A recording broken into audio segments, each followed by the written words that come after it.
Қайырлы күн, бүгін сіздермен творожный пирог жасаймыз. Алдын ала еріп тұрған сары майға қантты салып, миксердің көмегімен араластырамыз.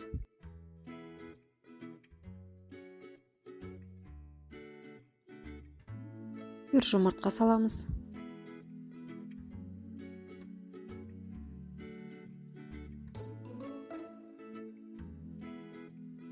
Алдын ала ситадан өткізген ұнға бір қасық разрыхителді салып араластырамыз.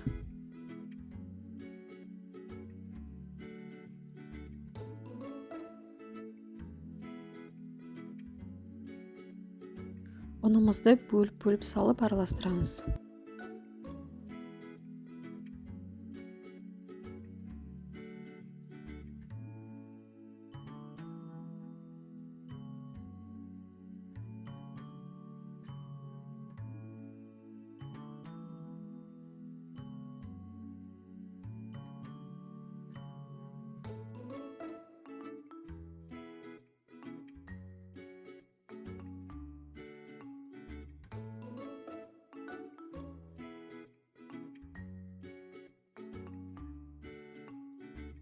Осындай жұмсақ қамыр болып шығады, песочный қамыр.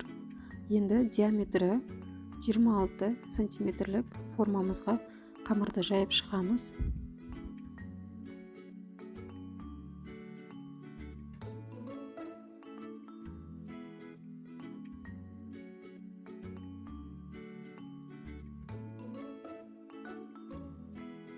Салмасын дайындағанша холодильникке салып қоясыздар.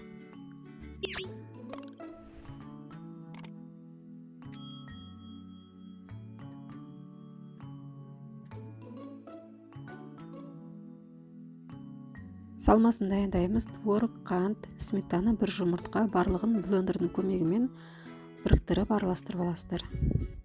Мінекей осылай болады салмасы. Енді қамырымызды холодильниктен алып, салмасын саламыз. 180 градуста 30-35 минуттай пісіріп аламыз.